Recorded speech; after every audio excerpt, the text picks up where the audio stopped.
നിന്റെ പൊന്നാര പെൺകുട്ടിയുണ്ടല്ലോ, അവന് കല്യാണത്തിന് സാരി ഉടുത്തിട്ട് പടച്ചവനെ ഔറത്ത് തുറന്നിട്ട് കൊണ്ട് കുടുംബത്തിലെ സർവ്വ പെണ്ണുങ്ങളുടെ കൂടെ ആഡിറ്റോറിയത്തിന്റെ ഉള്ളിൽ കിടന്നു പാടുമ്പോ മോനെ നിനക്കറിയാമത് പാപമാണെന്ന്.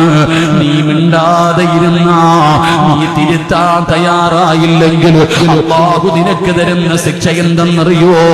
നാളെ പുഴുത്തു നാറിയവനെ പോലെ, നാണം കെട്ടവനെ പോലെ അല്ലാഹു പരലോകത്ത് നിന്നെ കൊണ്ടുവരുമെന്ന് ആദരവായ പ്രവാചകൻ നബി മുഹമ്മദ് മുസ്തഫ സല്ലല്ലാഹു അലൈഹി വസല്ലമ തങ്ങളെ പറയുകയാ.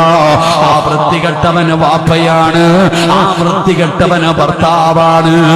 ഏത് ഭർത്താവെന്നറിയുമോ?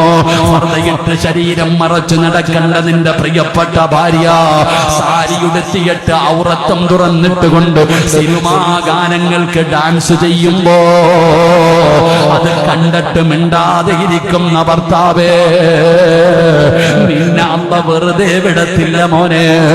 വാപ്പാ, സ്വന്തം പെൺമക്കളും ആൺമക്കളും വൃത്തികേടുകൾ ചെയ്യുമ്പോ, മോശമായ കാര്യങ്ങൾ ചെയ്യുമ്പോ അത് പാപമാണെന്ന് നിനക്കറിയാം, അത് തെറ്റാണെന്ന് നിനക്കറിയാം.